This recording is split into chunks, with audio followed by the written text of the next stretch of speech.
PlayStation on Twitter, quote unquote, says, Helldivers fans, Steam issued refunds and the EU contacted us about fraud charges. You won this round. For now. We're still learning how to rip you off legally and we're not quite where we want to be. You may be able to tell, chat, that this post has been lightly massaged in an HTML editor. This is not what they actually said, but it's pretty much what they meant. Actually, Uzalu, this has been put through a translator. From corporate lies to truth. Look, Uzalu, I know you didn't want to say it, but we'll go ahead and say it. Look, I speak fluent corporatese, all right? Yeah. And I was able to translate the actual Sony tweet into regular person English, and this is what it said. Yeah. Like I'm not afraid of making it known that I speak corporatese. It is a secret language, but I do speak it. And yes, I don't know how much you want to get into with the Helldivers thing, but obviously it was everywhere. Everyone, like, what do you know about it, Uzalu? Well, see, I was aware while it was happening, but what I know about it is in the next two memes we'll cover a decent amount of it. This is glorious, and then there's also this, which I don't think this is real, but it looks like it could be. Hopefully, it will be soon. Either way, we might as well do the story now. What I know about it is that Sony, who I believe published Helldivers, try to force its users around the world to log on to the game with a PlayStation Network account. And there were lots of problems with this. Firstly, that it was sort of a rug pull, maybe even fraudulent, as was mentioned there. Second was that a lot of countries literally cannot have a PSN account, so they literally couldn't play Helldivers anymore, which they paid for, which is definitely a rug pull, and fraudulent as well. What was the third thing? Thirdly, what I know is that the players weren't happy about this and retaliated, and it worked. So is there anything I missed, Wes? Well, it was, as someone who was there from day one, from Jesus Christ, pretty much hour one, because I'm in the official Discord. I'm in a bunch of secondary Discord, like the Discord, the Helldivers Discord that doesn't exist. The big purple monster that lives in the official Helldivers Discord's closet. And several other kind of very active Discords that are related to Helldivers and Helldivers 2. There is that, like, it was almost immediate. In fact, if you want to hear, I will show you something. You want to see something interesting, Isla? Like, sure. Right from the horse's mouth? Give me 1 second. I'll bring it up. So just look at this. Take a look. See, there it is. I'll DM you a link here. Sure. I'm being told by at least by Ian McKenna in chat. I think it was you that said it, or was it? Yes, who says the PS link was literally mentioned from day one. Do you think it was not? Okay, it was not. Do you think? My answer is even if it was, but it applies to if it wasn't as well. Then just because it's mentioned somewhere doesn't mean it's well known. Doesn't mean people bought the game with the expectation that would happen. And moreover, does that mean, as Ziphos says, they sold it to countries that they wouldn't be able to play it after the PS Link thing was established? There you go with that's fraud again, because it's false advertising. So, Ian, no, it was not. It was if you go on the Wayback Machine to the Steam page, it was not there at launch. It was not there for over a month after launch. It only showed up about a month afterwards. Now, the thing is, it was a thing. It was a thing. If you bought it within the first week, it did make you link to a PSN account, but they quickly shut that down because of the server issues. And it was only after like the first week or so that was a thing. After that, they did not require you to link a PSN account. It literally was not on the Steam page. It was not listed anywhere. And most notably, it was not on the Sony website, the PlayStation Network website. It was not on there either. In fact, so Uzalu, I sent you a link to the disastrous original post from the Helldivers game on Steam. Here, this is the example. This is an example that I have here of them changing what the website says. You can see on the page here from this archive from where is this? 22nd of January, so a while ago, that it did say requires third-party account PlayStation Network. Which means, again, what they were intending to sell it to regions that wouldn't be able to play it then. Because it wasn't there at the beginning, so people got it, bought it, paid for it, who wouldn't then be able to play it later. Like, you got to pick. Put it in at the beginning or don't put it in at all. And yeah, Ian, no one reads EULAs. And EULAs are rarely even upheld in court unless it's for patently reasonable things that are in them and are common. EULAs are not a legally binding agreement. They're especially not binding in almost all of Europe. And EULAs have been overthrown in court time and time and time and time again.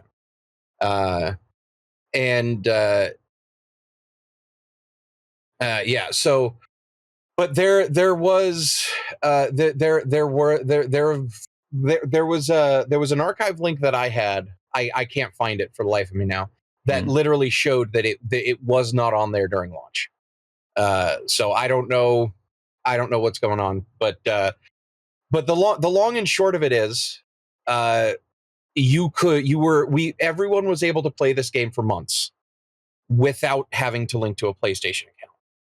And then all of a sudden it was like, oh, we're going to be doing this. And what happened was the most organized consumer revolt since Gamergate happened. Maybe, yeah. And I mean, like, that I've ever seen. Yeah, it was crazy how quickly things got organized and how fast. Like that image on the flag, I'm sure you know, but that was the review catalogs. That's how quickly it happened. Yeah. And you had sad PlayStation shills going, you should have known. You didn't read the contract. Lick boot, deep throat boot. You know, like that type of thing. You should have known. Yeah, well, we didn't. And there's nowhere where it said that it was necessary. There's nowhere that it said that we were able to play this game for months without needing to do that. And then all of a sudden you want to throw that in our faces? No, we're not going to do it. And Sony backed down within 48 hours. Yeah. And the most hilarious thing is the feedback from the PlayStation simps. That is the best. Oh, gamers are so toxic, guys. The most toxic thing about the gaming industry is its fans. Like word for word, the same shit that people said in 2014 and 2013, dude. It's word for word. It's hilarious. And the thing is it's not even coming from like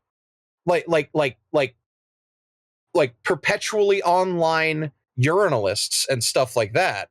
It's from the average person now. These people are so brainwashed and they are so addicted to shoe leather and boot polish that they can't go more than a day without suckling on the teat that is the corporate boot. It's insane. And it's like, bro, don't you understand that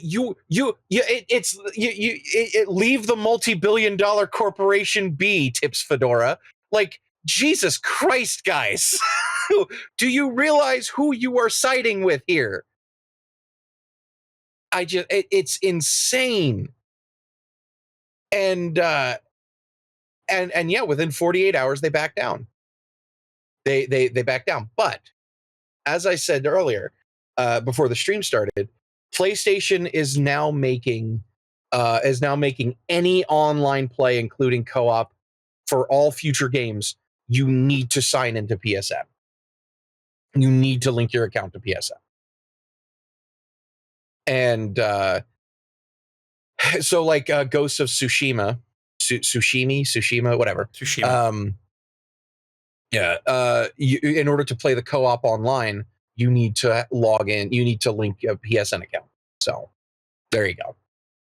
Which just means I'm not going to buy the game. Because here's the thing. It's like, you're fine with EA. You're fine with Microsoft. Well, you're fine with Ubisoft. How come you're not? It's called principle. I'm okay with linking an EA and a Rockstar and a Microsoft account. I'm even okay with an Ubisoft account because they were upfront with it from the beginning. PSN are duplicitous liars. No, and Chogron says he's not. That's fine. That's a personal choice. That is a personal choice, and I'm not going to fault you for that. But I am borderline okay with doing that for other games. I'm not going to do it with PSN. I'm not going to do it with PSN because of what PlayStation did. And yes, it is purely out of spite and principle. So that's me. And that's a lot of people. Yeah. I think in terms of arguments for why this needed to happen, the fact that a lot of countries around the world can't have a PSN account is possibly the strongest one. The idea of I wasn't told about this is strong as well, because whilst there is evidence that it was there on the page, that does not mean people were told about it. You've got to be able to make the distinction between the information was out there and people were actually aware of it. What percentage of people that played Helldivers 2 during its popular phase do you think were aware that that requirement was going to be put in place later? 1, 2, 3%? So 97% weren't aware of it. And that means even if they don't have a legal case, they absolutely have a case, be it moral, ethical, personal, whatever else. Just a matter of honesty and correct representation. So trying to add that in, once that had happened, was going to cause problems, inevitably. Now, if they wanted to do this, it is a rug pull, no matter, not necessarily legally, but it is a rug pull. They were going to have to be extremely decent about the way that they did it, but as far as I understand, they weren't. And so that pissed off people. Now, any console player, any PlayStation fan, who would at that point have said, why don't you just make the PSN account? It's so easy. Putting aside for a second the fact that some region apparently can't, putting that aside for a second, assuming that every region could do it, well, why not just make an account? What was the thread of it? Yes. Okay, making an account. Let's assume it takes 10, 15 minutes to make an account. But it takes 48 hours to never have to make an account for this game. And all you individually have to do is spend about 5 to 10 minutes posting a review. It's actually easier, apparently, to do this if you're willing to wait a couple of days for it to actually have an effect. It turns out it's easier to do this than it was to make the PSN account. And that's even before you assume, as I said, that some regions couldn't access it. The fact that PlayStation reneged so quickly completely disproves all the people saying, why it would be done so easy? No, they are not gods. They do not have total power. They may be well instantiated, and you may, console players, be too afraid or unaware of the nature of the industry to know that they are not unassailable. Here over in PC gaming land, we are, in fact, free, far more so than anyone else. And so we understand that, yes, the gamers do ultimately have the power. And this I found, it's the reason for today's stream thumbnail title, this I actually found to be a great example of basically how democracy works, and frankly, how any system works, but democracy helps this process along, helps it to be more apparent. Because ultimately, in any system, the majority holds the power. Not quite any, but in any nation, let's say, the people broadly always hold the power. Even if you have disarmed people, the army is the people who are in the army are part of the people. And you have to horrendously propagandize the army to get them to shoot their own people on a large scale to overcome the overall will of the people. And so when there's this much backlash from a decision, and Sony has no way of cheating their way out of public opinion, then yeah, they're screwed, and they're gonna back down to it. This has been one of the main strategies of our opponents over on the left for at least 10 years. They've been doing it in what has probably mostly been arbitrary, i.e. literally paid for, or the result of incredible amounts of propaganda not based on reality. The right is now starting to assert itself a bit more, and this wasn't a right-wing movement, but your average active PC gamer probably skews slightly more right on these kinds of issues, or at least not deep into the leftist propaganda nonsense, because that would require too much ignorance of truth, or just not caring about it. You know, you've got autists, they care about truth. And these days that would set them more in line with the right side of the culture war. This strategy of simply using the power of your numbers and also your wallet is always the strategy we should have been using to affect the market. And it's happening over time more and more. Things like this, things like Bud Light, things like hopefully the North Face boycott, which has started up as well, and other things like that, will start to change the arrangement of the market. And if ESG really is doing as poorly as some say it is, then that's a double whammy. As BlackRock's CEO says it is. Well, implies. I mean, he's whining about people being mean to him. It doesn't necessarily mean he's out of money, but it implies that he's not happy in general, put it that way. So yeah, it could be a double whammy. And like the culture largely will follow the market. Politics even will largely follow the market. So this is actually a very good way to win the culture war. Yes, Boomer. We managed a little democracy. It wasn't even managed democracy. It was completely bottom-up democracy, from the players self-organizing to retaliate against the threat using only their voices. Yeah, and like I just so much because like for that entire 48 hours, and even now to this day, you have people going, you have people go, don't you understand what you've done? PlayStation's not gonna be nice to PC users anymore. It's like, bro, they were never nice to you. The multi-billion-dollar corporation is not your friend. Stop.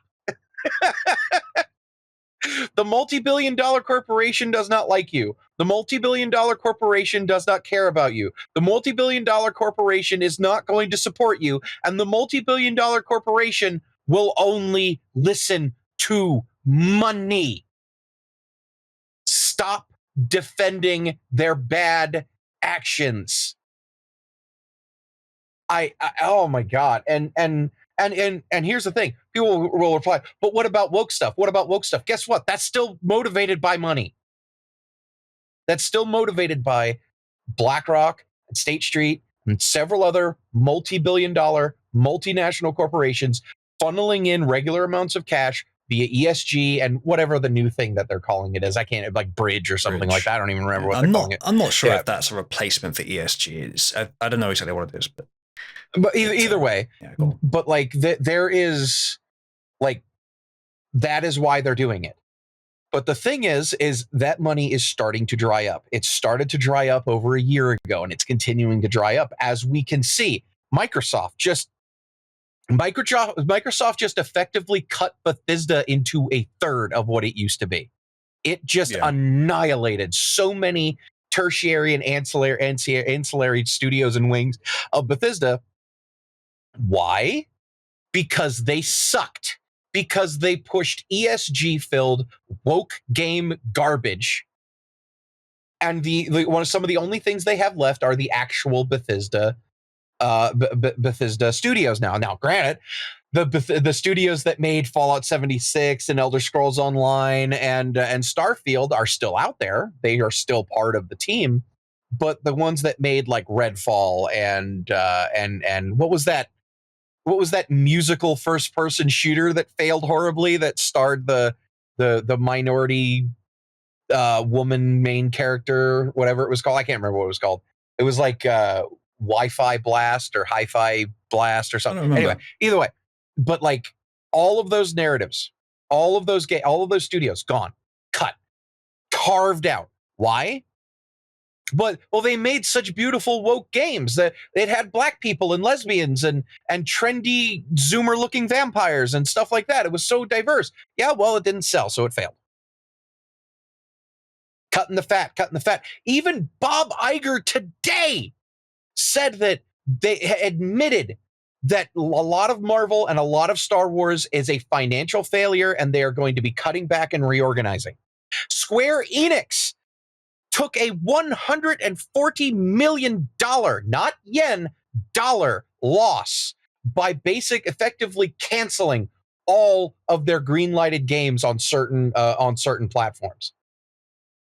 Loss after loss after loss after loss after loss because they realize this shit is not making money. It's not working. And they are cutting their losses, pulling back, and reorganizing. Now, what is that reorganization going to look like? We can't tell. We're going to have to wait and see. Cross our fingers. Make sure our voices are known. And what do you think are some ways that we can make our voices known as the consumers? Maybe something like this. Oh yeah. That's a good idea. Man, semi-organized consumer revolts that on platforms that we're able to make our voices heard, and making and here's the other thing: go out and make sure that you mock these shoe polish, these people with shoe polish on their breath and boot leather on their lips. You mock them. You go out and wherever they are, you mock them. So that's what you have to do. Yeah. Jeff in chat says, and they only listened because Steam backed up the gamers and honored refunds even beyond the normal limit. And as I mentioned earlier as well, the EU started talking to Sony about fraud. Now, I'm not sure, Jeff, if you mean it this way, but someone could mean it in a way as if, damn, I've been defeated. I was of the belief that the players are what affected Sony's decision. Oh, but it was Steam and the EU. Damn. I wonder why Steam and the EU did that, though. Yeah. This is, I think, something that a lot of people don't get about not just democracy. Democracy is part of this, but society in general. Indirect effects.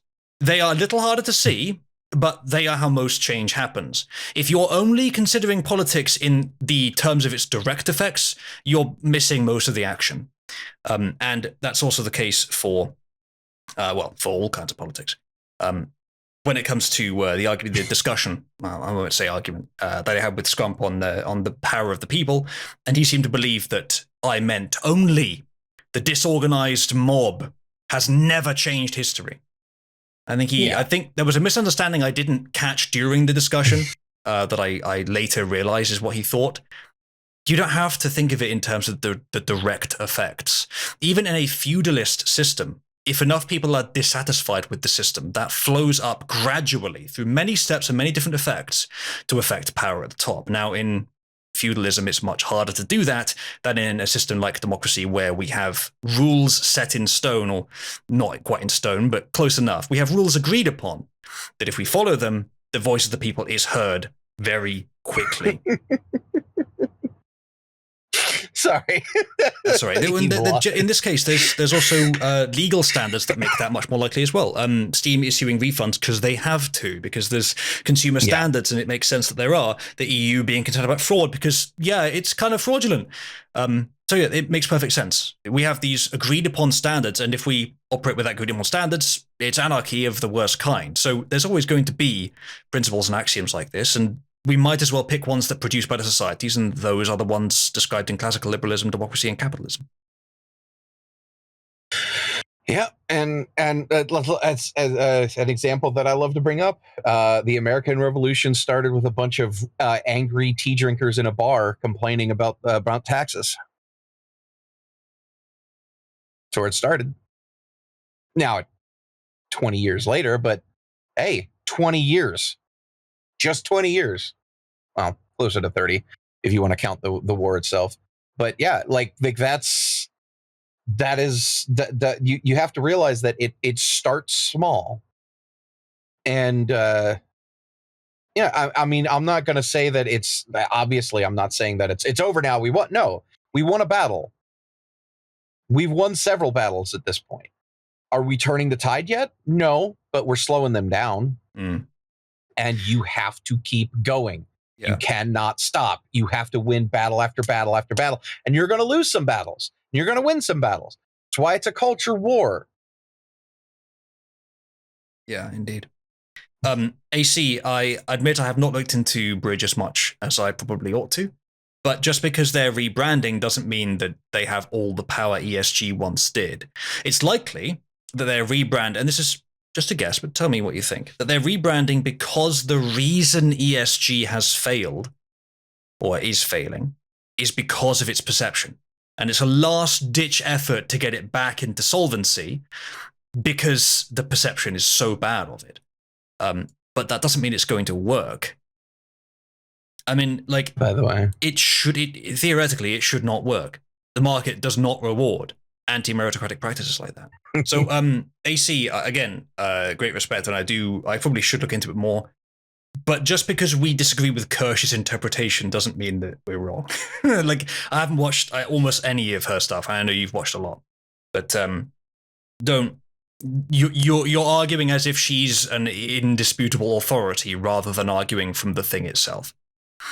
So, as Field says, rebrands are not often the source of success. I think they can be, but if it's a rebrand, if it is mostly a rebrand, and even if they're adding more stuff, just because they're more ambitious doesn't mean they're actually going to achieve more. And if they are rebranding to try and save the quote-unquote reputation of DEI or ESG, then it's not going to work. It's going to give them a little bit of time, but it doesn't mean they have more assets to fund it with. It's just, as Field says, Corpo's attempts at clawing at the cliff's edge before falling over.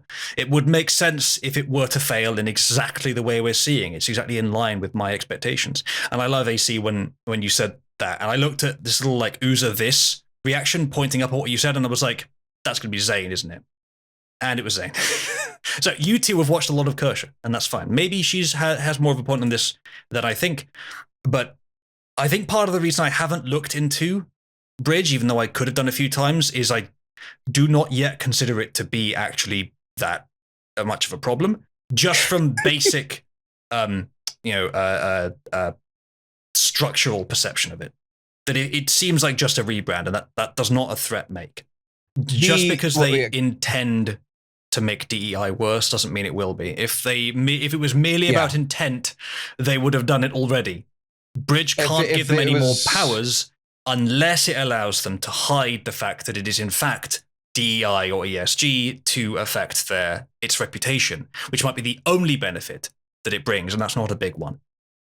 If it was all about intent, we would have transitioned from COVID lockdowns to climate lockdowns by now. Yeah. And face coverings would be mandatory every time you go out and stuff like that. Just because it's what they intend doesn't mean it's what's going to happen. Yeah. And they put a bunch of their dreams behind a new label. It doesn't mean they're going to do it tomorrow. Black pill suppositories are rather uncomfortable, but some people like the feel. In this case, I don't think it's black-pilled. I think AC's just wrong. I'll look into it at some point, but that might give you an idea as to why I haven't yet looked into it. I suspect it's that, but we'll see. But yeah, the other side of the Helldivers thing, though, going back to the original point, the other side of the Helldivers thing was the admit. We'll get to those later. I have the admittance. The admittance that that from the CEO and from the community managers that this was from the start, that it was partially their fault, that they didn't properly communicate it, all that stuff. So there are people who are saying like that, look, yes, the devs are partially responsible for this, but on the other hand, it was Sony that published it. It is Sony that interacts with Steam. It is Sony that decides what goes up on the Steam page. So, and I know that for a fact, that it is the publisher that handles what goes up on the Steam page. That's the publisher. And so everything that is said on the Steam page, everything that has to do with Steam is dealt with by Sony. They have no control over that. So, but I will say now the devs are at fault. I mean, look, the Arrowhead. Okay. Arrowhead is not perfect by no stretch of the imagination. Their choices on what they patch, their choices on how they're handling the game may not be the best right now. But I, again, do you have a peer-reviewed study for that? No, it's my feeling. It's what I am looking at what is going on, observable reality right now, and I'm looking at what they're saying and what they're typing and how they're saying it and the context around what they're typing. And I'm like, I am willing to give these guys the benefit of the doubt for now. And I am giving them the benefit of the doubt for now. They do have some issues. Their choice in community managers is one thing. Which multiple of the community managers and moderators have been removed from the Discord and from managing the Twitter page. So at least there's that. There has been improvement on that. And I can tell you right now, some of those things is going to be very difficult to fix because one of the problem community managers is the literal server owner, the Discord server owner. And it's like, how do you solve that problem without losing the Discord? Because it's like, ish. Yeah. In fact, the community manager that was basically bragging about how once they have people linking their PlayStation networks to Steam and to their Discord, we can ban people more easily. Stuff like that. Yeah. That was Baskinator. That's the server owner. So release a game that's about 75% of the way to exactly the right-wing Death Squad's meme. And be surprised when your audience is mostly base people who don't enjoy corporations ramming their cock up their ass. Shocking. And also don't want to live in a Discord, use a Discord server which is heavily moderated for speech standards. And create the non-existent Discord server that you may have mentioned earlier, which I'm not aware of, but wouldn't be surprised. Oh, yeah, no, they have nothing to do. They have nothing to do with the Discord server that doesn't exist. The purple monster that hides in the closet that doesn't exist has nothing to do with the official Discord. Like literally nothing to do with the official. But yeah, I posted. What purple monster is. It doesn't matter. Keep it that way. Okay. Those who knows, and that's all that needs to be known. I posted a link to the thing, but I meant to post the tweet. 1 second, sorry. But there is Catherine Baskinator. He said, "You guys just stop telling me to kill myself now," and it's like, are you serious, bitch? But yeah, that is Baskinator, and unfortunately, Baskinator is the server owner. So, yeah. Never would have guessed that a woman that looks like that would not be perhaps the most friendly to those who wish to speak their mind. Yes? Uzalu. Yes. Hold on.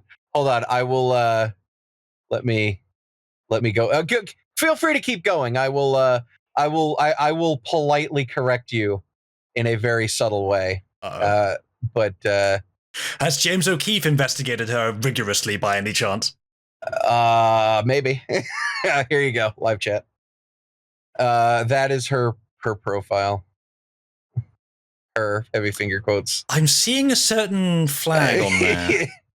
By the way, this person got in trouble for having political stuff on its profile, and a couple months later it's back. So interesting. Yep. Okay. Well, do often pick their most believable picture for their profile. I see it's their picture on both services, so I guess that's why it looked like a female for a second. But if I saw them in real life, once I cut through the smell, I probably wouldn't recognize them as female. And for those of you who are curious, I will also post a screenshot from the list of employees. How many of these people are actually good at the game, though? I have been in. I haven't played with any of them, but Spitz was pretty good. He's not there no more. Okay. Does he use some sort of like purple, maybe monstrous avatar? Yeah. Interesting. Okay. Spitz. He got kicked, and to be honest with you, he was one of the most forgivable ones because he apologized. He was like, "Yeah, sorry, I didn't know it was as bad as this. I will try to do better in the future." And then he got kicked, and it's like, really? Baskinator's literally talking about how much of a good time. I wish I had the screenshots. I'm sorry, I didn't know we were going to talk about this today. That's all right. It was talking about, it was like bragging about how easily it's going to be for them to ban people now that for whatever reason they want to and shit like that. And he's still there, so it's like, Misty's another one that's just a raging. Twinbeard though, Twinbeard is.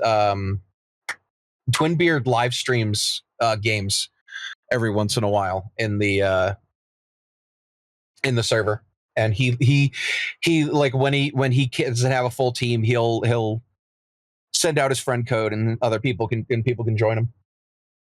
Fair enough. So yeah, that is one of our stories today and one of our memes. I think there might have been and we had in this, but the last thing is the cape that you showed. Yeah, I think this one's the CEO. Not sure about this one. The CEO has said that they are trying to figure out names for what's known as Unity Day, and it's going to be May 6th. May 6th is going to be called Unity Day. It does seem like the developers are really jumping on board, though. We were on your side, audience, which makes me a teensy bit suspicious. But hey, I guess better than them trying to prolong the conflict. Again, I'm willing to give them the benefit of the doubt until proven otherwise. Sure. I'm willing to give them the benefit. And if they are being honest and frank about that, then the way they're handling it's very good. Congratulating the players, siding with them. Sony probably won't be happy with them. Maybe Sony said, "Yeah, you can do that. We'll play the role of the big evil corporation." Maybe they allowed it. Don't know. There might be something we don't know there. However, as I said, it could be worse, and the fact that they are supporting this is a good thing. The fact that it's a uniting force for the community will not only help this game, but probably others in future. It will be generally emboldened, shown that even the biggest of gaming corporations can't stand against their combined might. Yeah, I hope so. Man, like, I want Arrowhead to be as good as they're saying they are. I really do. I genuinely do. I want Arrowhead to be the studio that they claim to be. I like flaws and all. Like, because here's the thing: we can talk about the silly way that they update the game. We could talk about how their priorities are backwards. We could talk when it comes to advancing the game. We could talk about that stuff. We could talk about all that stuff until we're blue in the face and everyone leaves because it's quite frankly boring. If you aren't actively playing the game, it's boring. And even if you are, it's boring. But the long and short of it is these guys, as the CEO has said many times, he just wants to make a good game. He wants to make the best game that he can. And it's like, bro, that's something that I've wanted to hear from a game dev for a while that is on the level that they are. Because obviously I hear it all the time because I'm big into the indie game scene. You know, Tynan Sylvester has been saying he wants to create the best game that he has ever played since 2013. And he achieved it, for those of you who don't know. 5 years ago. Just quickly before we go on, Solden says, so why aren't they shit-canning the antagonistic community managers? Referring to the, if the Helldivers devs are so great, why aren't they doing something about that? Let me quickly red pill you on something. Every community manager is shit. Not literally. but usually That's not necessary. Most. Well, if they're being paid just to keep the community off the backs of the company, they're going to be shit eventually. If they are on in a service like Discord with a leftist TOS, they're going to be shit. If the people that have a measurable stake in the thing itself don't get involved in the community management directly, fairly regularly, they're going to be shit. And it sounds like in this case, these community managers are all three. And this is possibly why Cabal works, because I get so involved, because the quote-unquote managers of the community don't do much.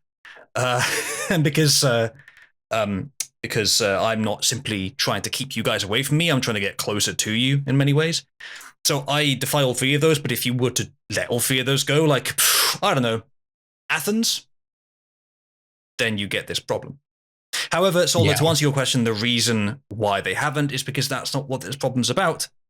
And they still need the community managers to keep the people away from the company, or to quote unquote manage them. Because once your organization gets big enough, you can't have the heart and soul of the thing manage every part of it. You have to outsource it to different groups. And getting community managers from the community sounds like a good idea, but I'm here to tell you I don't think it is. There are probably times it has worked, but I expect that there are other factors that make it work in those cases.